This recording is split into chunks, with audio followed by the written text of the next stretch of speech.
2024 সালের 8ই আগস্ট বাংলাদেশ ত্যাগ করেছেন তৎকালীন প্রধানমন্ত্রী শেখ হাসিনা।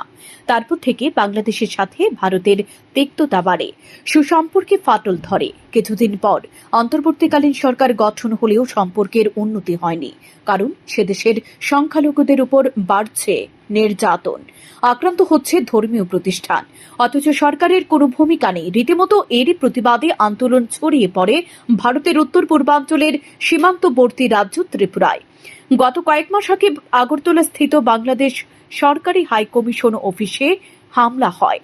পরবর্তী সময়ে পরিস্থিতি নিয়ন্ত্রণে আনতে প্রশাসন সার্বিক ব্যবস্থা গ্রহণ করে।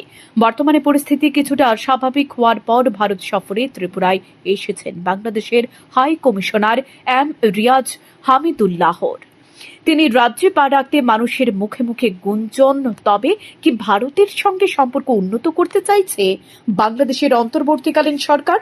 ভারতে নিযুক্ত বাংলাদেশের হাই কমিশনার জনাব এম রিয়াদ হামিদুল্লাহর ভ্রমণ সূচিতে নিশ্চিন্তপুরের স্টেশন পরিদর্শনা কর্মসূচিতে এমনটাই মনে হচ্ছে।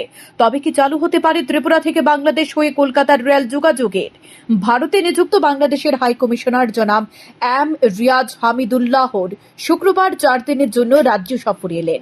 শুক্রবার সকাল 11:30 নাগাদ আগরতলার অ্যালবার্ট এক্কা পার্কে শহীদদের স্মরণে পুষ্পস্তবক অর্পণ করেন তিনি। পরবর্তীতে 12:30 নাগাদ তিনি যান আগরতলা স্থিত বাংলাদেশ সহকারী হাই কমিশন পরিদর্শনে। পরবর্তীতে আজ আগরতলা আইসিপি পরিদর্শন সহ মুখ্যমন্ত্রীর সঙ্গে সাক্ষাতের কর্মসূচি রয়েছে ওনার। আগামীকাল আখাউড়া বর্ডার দিয়ে আশুগঞ্জ বন্দরের পাশাপাশি নিশ্চিন্তপুর রেল স্টেশন পরিদর্শনের ও কর্মসূচি রয়েছে ওনার।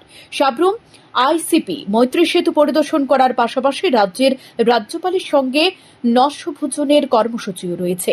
বাংলাদেশের হাই কমিশনের রাজ্য সফরকে ঘিরে নিরাপত্তা ব্যবস্থা জোরদার করা হয়েছে। শান্তন টিভি।